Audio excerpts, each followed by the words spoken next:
예, 조국 법무부 장관 후보자에 대한 인사청문회 우여곡절 끝에 이렇게 열렸지만 후보자 관련 의혹이 예상대로 풀리지 않은 채 정치 공방으로 막을 내렸습니다. 후보자의 부인 정경심 교수는 이 청문회가 종료되기 전 사문서 위조 혐의로 검찰에 전격 기소가 됐고요. 문재인 대통령이 조 후보자를 장관에 임명할지 여부에 이제 관심이 쏠리고 있습니다. 김홍국 경기대 겸임교수, 이종훈 명지대 연구교수와 함께 전국 전망 자세히 알아보겠습니다. 안녕하세요. 네, 안녕하십니까. 예, 먼저 오전 10시에 시작해서 이제 자정까지 이어진 14시간 정도 이제 이어진 청문회. 먼저 총평을 좀 해주시죠. 네, 그러니까 뭐 지금 일반적인 평가는 자유한국당의 공세가 생각보다는 그렇게 날카롭지 못했다. 뭐 이런 쪽으로 이제 결론이 대략 지어지는 것 같습니다. 제가 보기에도 좀 그랬던 것 같고요. 근데 어느 정도 뭐 예상은 됐던 상황이었죠. 그러니까 자유한국당이 이미 어떻게 보면 전초전을 한번 치른 거 아니겠습니까? 반박 기자간담회를 갖기도 했고, 근데 그 자리에서 사실은 그렇게 결정적인 것을 뭐 내놓는다든지 그렇진 못했어요. 예. 이제 그런 상황이 이제 어제도 좀 이제 계속 이어지는 그런 국면이었다라고 봐야 되는 거고, 그 반면에 또 조국 후보자 역시 지난번에 본인이 이제 기자간담회 때 했던 태도에서 별로 바뀐 게 없었다. 그러니까 대부분의 핵심적인 사안들과 관련해서는 이제 모른다라거나 아니면 이제 다른 사람들에게 책임을 미루거나 그 두 가지로 저는 일관했다 이렇게 좀 봅니다. 네. 예. 교수님께서 어떻게 보십니까? 네, 전례 없는 인사청문회였습니다. 예, 뭐 후보자나 또는 야당이 기자간담회를 갖고 인사청문회 무산될 뻔하지 않았습니까? 다행스럽게 열렸는데 일단은 날카로운 창이 되고, 청문회는 야당의 시간이거든요. 야당이 아주 공격을 할 수 있는 시간인데, 예. 야당이 그동안 제기했던 의혹들에 대해서 결정적인 증거를 들이대거나 또는 새로운 의혹을 규명하는데, 그런 측면에서는 사실상 어려웠다. 오죽하면 홍준표 전 대표가 맹탕 청문회였다라고 자평을 하지 않았겠습니까? 네. 그런 측면에서 야당은 제대로 여러 가지 진상을 규명할 수 있는 그런 뭐 여러 가지 양심 선언이라 이끌어내지 못한 것 같고요. 여당도 지나치게 또 방패막이 역할을 하는 거, 이런 부분들은 인사청문회 본래의 취지, 고위공직자에 대해서 정책과 도덕성을 검증하는 측면에서 저는 일단은 국회가 제 역할을 하는 데 있어서는 좀 부족한 부분이 있었다고 보고요. 대신에 조국 후보자는 그동안에 있었던 것보다 훨씬 더 좀 진솔하고 차분하고 또 솔직하게 얘기하려고 자신이 알고 있는 한도 내에서는 얘기했던 것 같아요. 그리고 청년들의 분노에 대해서도 여러 차례 사과를 하는 그런 모습을 보였습니다. 일단 대통령 입장에서는 상당히 고심이 될 겁니다. 그러나 어차피 이 여당과 야당의 갈등과 대립은 어쩔 수 없는 상황이 됐습니다. 그리고 예. 사법부의 행동도 이미 시작이 됐거든요. 그런 측면에서 어제 청문회가 성과를 내지는 못했지만, 그러나 결국은 국민들의 판단과 대통령이 최종 결정을 할 수 있는 여러 가지 그런 지표들은 제시를 해줬기 때문에 대통령이 아마 최후의 고심을 주말에 하지 않을까 생각합니다. 예. 어제 이제 청문회 최대 쟁점은 이제 동양대 총장 표창장이었습니다. 조 후보자의 딸이 이제 부산대 의전대학원 진학 시에 지출을 한 것인데 이 위조 여부를 두고 논란이 됐습니다. 먼저 직접 보시죠. 저는 이 딸의 동양대학교에서의 총장 표창장이 위조됐다는 것은 거의 확실하다고 생각을 합니다. 동양대 총장이 어제 언론과의 인터뷰에서 표창장 그 자체가 완전히 가짜다. 그리고 거기에 봉사활동 기간이 써 있는데, 후보자의 아내가 교수로 오기도 전부터 후보자의 딸이 봉사활동을 했다라고 표창장에 써 있으니 내가 이것을 총장 직인을 사용하라고 인정하기에도 인정할 수가 없다. 그 동양대 총장 명의로 1년 번호 다른 표창이 수십 장이 나갔어요 지금. 그리고요. 예. 이 표창장이 이렇더라고요. 총장이 직접 전결하는 그 표창장에는 교육학 박사 이렇게 나가요. 그렇지 않은 위임 전결 표창장에는 그게 안 나갑니다. 오늘 아침에 이 표창장을 수여하는데 직인을 찍은 직원이 나와서 라디오에 와서 진술을 했어요. 이 추천한 교수가 YTN하고 인터뷰를 했습니다. 내가 추천을 했다. 봉사활동한 건 사실이다. 예, 어제 청문회 최대 쟁점이었습니다. 동양대 총장 표창장 문제. 청문회가 끝나고 또 검찰이 조국 후보자의 부인 정경심 교수를 기소했다라는 소식도 전해졌는데, 먼저 이 문제를 둘러싼 여야의 의견이 굉장히 첨예하게 맞서는 것 같아요. 네, 그러니까 이제 더불어민주당 쪽에서의 얘기는, 그러니까 총장 명의로 나가는 뭐 표창장, 상장 같은 것이 굉장히 다양한 종류로 많았다. 그렇기 때문에 뭐 이거를 위조된 것으로 볼 수는 없는 것이고, 그리고 이제 전결로 해서 이렇게 나가는 그런 표창장도 이제 많았다라고 이제 이 얘기를 지금 하는 거죠. 예. 그 반면에 이제 자유한국당 쪽에서는 이거 확실히 위조된 거 맞다. 그 총장 스스로가 그렇게 지금 밝히고 있지 않느냐라고 지금 이제 이야기를 하는 겁니다. 일련 번호도 다르고 형식도 다르고 이제 그 얘기를 하고 있고 또 검찰 쪽에서 이미 공식적으로 나가는 거 하고는 다른 그런 양식의 어떤 그 표창장을 들고 와서 확인 절차까지 이제 다 했다는 거 아니겠어요? 자, 이제 그렇게 지금 이야기를 지금 하고 있는 건데, 그런데 이게 만약에 그렇게 아무한테나 주는 또는 초등학생들 뭐 이런 학생들한테도 뭐 주는 그런 정도의 하찮은 표창장이었다면 의전원 입학하는 과정에서 그걸 총장 표창이라고 쓰면 안 되는 거죠, 사실은. 자, 그런데 거기서 의전에서 요구하는 그 총장상이라고 하는 것은 그야말로 공식적으로 총장이 확실하게 발부한 정도의 급이 되는 그런 표창장을 이야기를 한다고 이제 봐야 되는 거 아니겠습니까? 이제 그런데 실제로 그렇게 해서 제출을 했단 말이에요. 그러면 그건 명백히 총장이 직접 발행한 거였어야 하는 거죠. 그런데 그런 부분은 제가 보기에는 조금 더불어민주당이 뭐 어저께 굉장히 보호하려고 애는 많이 쓰고 좀 후보자 편에서 지금 얘기를 많이 하긴 했는데 좀 맥락이 조금 다른 약간 보기에 따라서는 물타기처럼 또 좀 읽히는 그런 대목이 없지 않아 있었다 이렇게 생각합니다. 저는 정확한 규명이 필요하다고 봅니다. 일단 검찰 조사가 진행되고 과연 어떻게 판정이 나올지는 봐야 되는데요. 그동안에 뭐 저도 뭐 학교도 있고 다양한 기관에 있었지만 사실은 정결로 이루어지는 게 있고 또 그 조직의 최고 지도자나 또는 조직의 최고의 장이 직접 정결을 찍고 또 기록에 남기는 그런 여러 가지 상황들이 다 있거든요. 네. 정경심 교수와 최성해 총장 간의 이 문자를 주고받는 내용들 보면 그동안 그런 정결을 통해서 많은 것이 이루어지지 않았느냐라고 얘기를 하고 있습니다. 저는 그 동양대학교의 그 신문사에 나왔던 많은 기록들 거기 보면 이제 다양한 사진들이 나와 있습니다. 거기에 네. 이렇게 많은 다양한 형태로 많은 상 표창들이 이루어지고 있는 것들 그런 것들을 봤을 때는 분명하게 그게 벌써 공개된 것만 해도 수십 정이거든요. 네. 저는 그렇다면 최성해 총장이 오랜 기간 총장을 했기 때문에 정말로 많은 그런 총장 표창이 있었고 직접 한 것도 있을 것이고 정결로 이루어진 것도 있을 거라고 봅니다. 대신에 이 표창장의 형식이 어떤 내용이든 그 표창장 총장의 또 학교가 기여했다라고 평가할 만한 그런 점들에 있어서 의미를 부여한다면 표창장으로 인정할 수 있다고 보거든요. 그런 측면에서 이번에 제기되는 것들이 잘못하면 저는 공격을 위한 공격으로 자꾸 갈 수 있다. 최성해 총장의 말도 지금 계속 오락가락하지 않습니까? 네. 전화 2번에서 1번으로 바뀌고 정치권 외압이 있다고 했다가 없다고 했다가 계속해서 그렇기 때문에 이런 예. 말의 신뢰도에 있어서 큰 측면에 있어서도 사실은 국민들이 믿기 어려운 측면들이 있습니다. 저는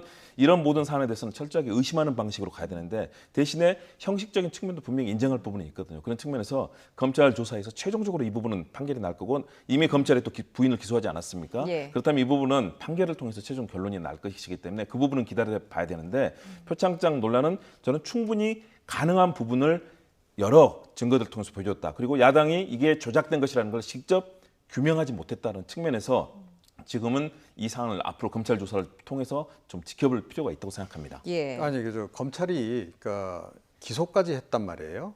뭐 그냥 이게 근거 없이 절대 기소 못하는 거 아시죠?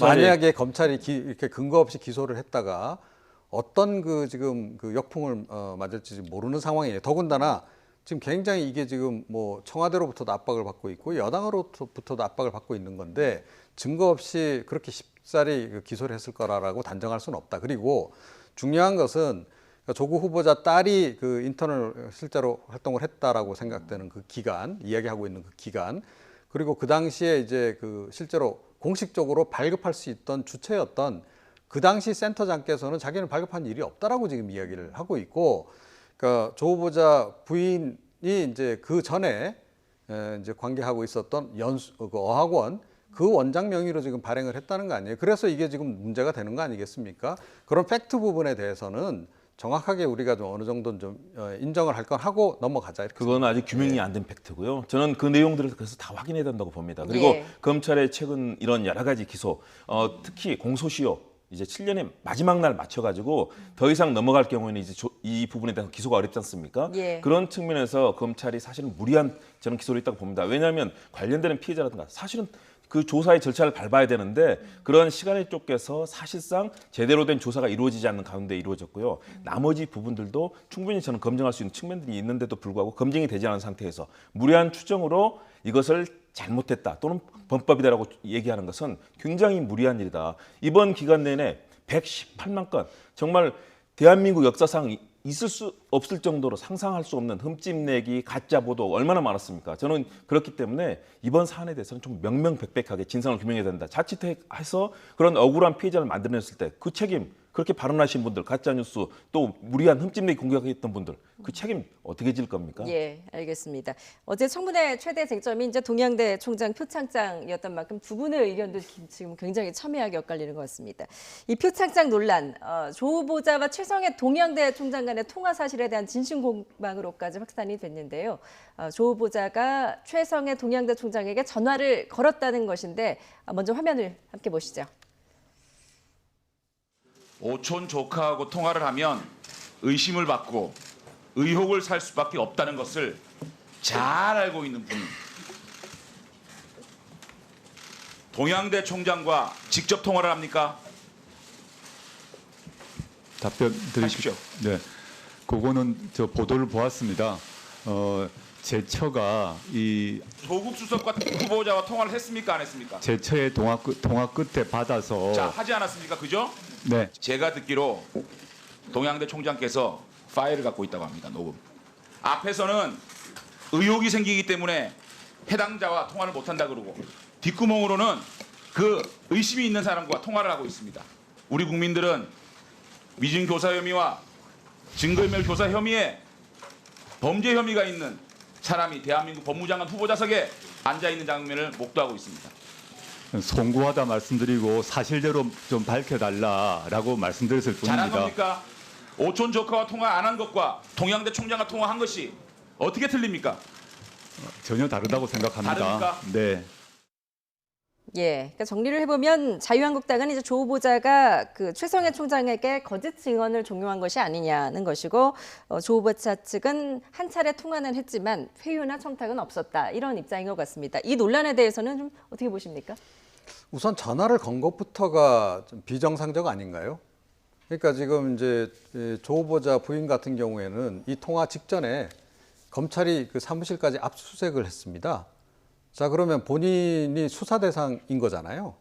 자, 그런데 그 관련 어떻게 보면 이제 그 핵심 의혹의 당사자인 사람이 총장에게 전화를 걸어서 뭔가를 얘기했다.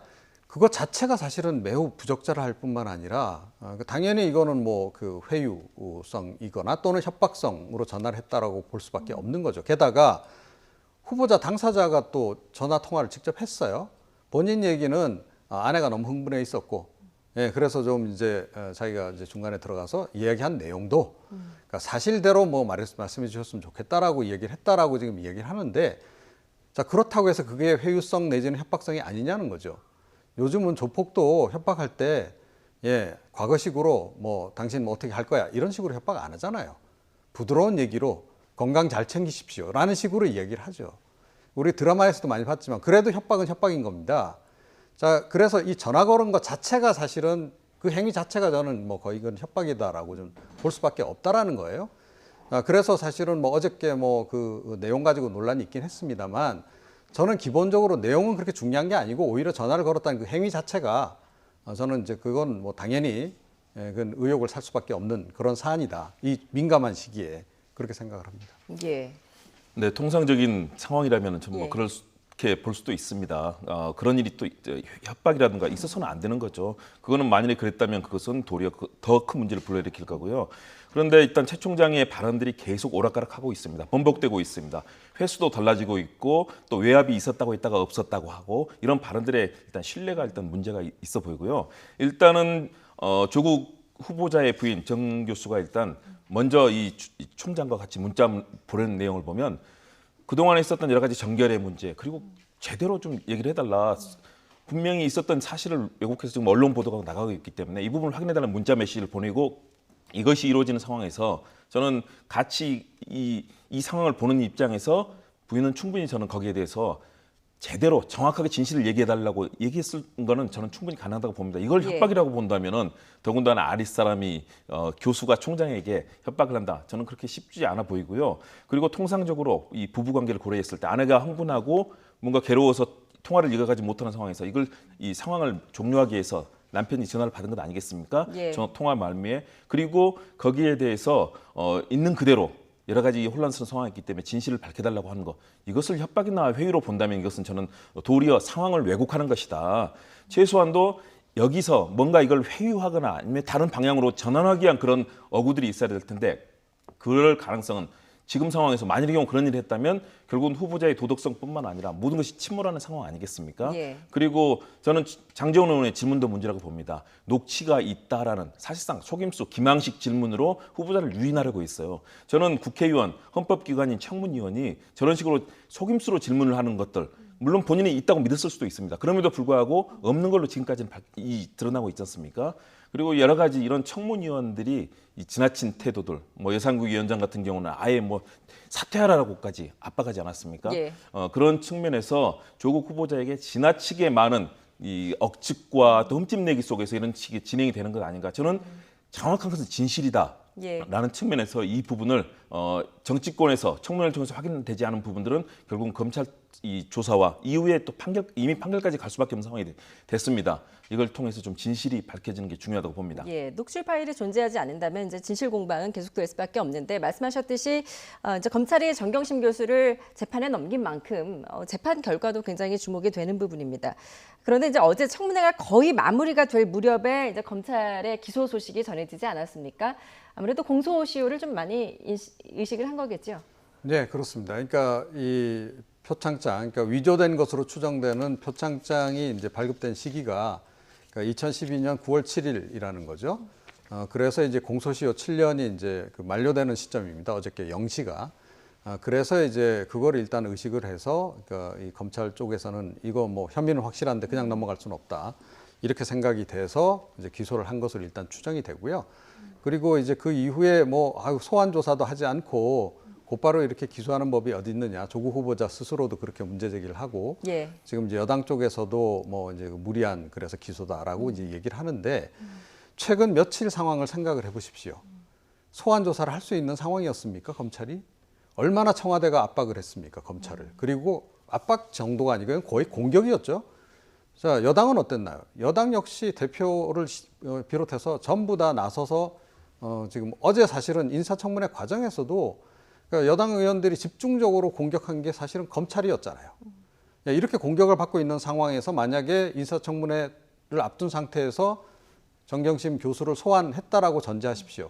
그럼 이것 또한 정치적 행위다라고 얼마나 그 공격을 또 많이 했겠습니까? 그래서 제가 보기에는 검찰이 그나마 굉장히 심사숙고해서 어저께 곧바로 그냥 기소를 하는 방식을 택한 것으로 저는 그렇게 생각을 합니다. 예, 후보자 인사청문회 도중에 이렇게 이제 배우자를 재판에 넘긴 사례가 과거에 있었나요? 굉장히 초유의 사태 같은데. 사례도 뭐 없었고 정말 이례적이죠. 더군다나 인사청문회를 앞두고 이렇게 뭐 광범위한 압수수색까지 이루어지는 일은 사실상 전례가 없습니다. 왜냐하면 인사청문회라는 것은 정치적 과정입니다. 민주주의는 삼권 분립, 입법부와 행정부와 사법부가 각각 역할들을 하는 거거든요. 그런데 인사청문회 과정은 이미 정치적인 입법부의 과정입니다. 그리고 대통령의 행정권이 이제 시작이 돼서 마지막 청문회가 끝나면 다시 또 대통령 행정부가 결정을 해야 되는 시간이거든요. 예. 그렇기 때문에 사법부가 이런 사안에 대해서 광범위한 개입하는 것들은 그동안 사실은 자제를 해왔습니다. 그럼에도 불구하고 검찰이 그런 단서가 있고 꼭 해야 된다면 또 검찰을 분명히 존중할 수 있다고 봅니다. 저는 그래서 청와대도 지나치게 검찰에 무리하게 할 필요는 없는데 저는 이것이 바로 지금의 민주화된 시대를 얘기하는 거 아닌가. 과거 박근혜 정부 시대라면 상상도 할 수 없는 일 아니겠습니까? 검찰총장 뭐 찍어내고 온갖 뭐 블랙리스트가 만들어지고. 그런데 이렇게 검찰도 자연스럽게 청와대와 맞서서 할 수 있는 것. 이미 청와대나 이런 기관에서 검찰을 제대로 과거처럼 통제하지 않는다는 것들이 증명이 저는 됐다고 봅니다. 예. 대신에 이 사안에 대해서는 검찰이 너무 성급했다. 입법부가 지금 민주주의의 시스템을 통해서 인사청문회라는 과정을 진행하는 와중에 사법부는 사실은 조금 더 있어서 하더라도 충분히 가능하거든요. 그런데 네. 이렇게 성급하고 또 지나친 상황이 되면서 결국은 입법부가 결정하는 과정도 굉장히 혼란스러워졌고 마지막에 청문회가 끝나고 나면 대통령의 행정부가 최종적으로 결정을 해야 되거든요. 그리고 국민의사와 입법부의 결정을 존중해야 되는데 사법부가 무리하게 모두 부분에 끼어들었다. 저는 그런 측면에서 좀 아쉬운 측면이 있습니다. 그럼에도 불구하고 또 우리가 사법부, 이 검찰의 결정은 또 존중을 해야 되는 거거든요. 예. 그런 측면에서 굉장히 혼란스러운 민주주의 시스템들이 작동하고 있는 가운데 저는 대통령이 이런 국민의 의견, 또 검찰, 입법부 이런 인사청문회 결과까지 다 종합해서 국민의 이 뜻에 맞는 그런 결정을 할 거라고 판단을 합니다. 예, 검찰이 사법부는 아니죠. 예, 검찰이 사법부는 아니고 행정부의 일부죠. 행정부의 일부인데, 그러니까 이번에 그런 점에서 사실은 청와대의 그 검찰을 향한 공격이나 여당의 그 검찰을 향한 공격이 굉장히 부적절했다. 국민들이 보기에 상당히 혼란스러워 보였을 뿐만 아니라 윤석열 총장 지금 여당에서 강행해서 임명한 지가 2달밖에 안 된 인물입니다. 조국 후보 임명하고 나서 2달 뒤 제가 보기엔 어떻게 될지 모르겠다라고 좀 생각이 들어요. 자, 이걸 보면서 국민들 무슨 생각하겠어요? 아, 정부 내에서도 저렇게 손발이 안 맞는구나. 그걸 결국 본인들이 스스로의 말과 행동으로 여실히 보여줘 버렸다. 국민들이 보기에 따라서는 이건 국정이 이래갖고 제대로 작동이나 할까? 걱정될 정도의 수위로 이번에 청와대가 검찰을 공격해댔다라고 저는 생각을 합니다. 저는 이것이 예. 어려운 국면이 아니고요. 손발이 안 맞는 것이 아니라 바로 민주화된 바로 이 문재인 정부 시대, 바로 촛불혁명이 이끌었던, 그래서 각자의 역할들을 충실히 하면서 검찰은 검찰대로, 그리고 대통령과 국회는 네. 국회대로 일을 하는, 이미 사회에 진입을 했다. 과거처럼 마음대로 검찰을 농락하고 사법부가 농락당하던 그런 시대가 아니라는 겁니다. 그러면 이 상황에서 입법부는 입법 역할을 충실하게 해야 되는 거고요. 그런데 그 과정도 혼란스러웠습니다. 그래서 저는 국민들께서 최종 그런 판단을 해주실 거라고 믿는데요. 예. 대통령이 이런 상황을 종합해서 과연 정책 능력과 도덕성 여러 측면에서, 그리고 국민들의 눈높이를 보고 판단을 하는 것이 중요하다라고 생각을 합니다. 예, 과연 문재인 대통령이 어떤 고민 끝에 어떤 결정을 내릴지 좀 주목이 되는 상황입니다. 지금까지 김홍국 경기대 겸임교수, 이종훈 명지대 연구교수였습니다. 잘 들었습니다.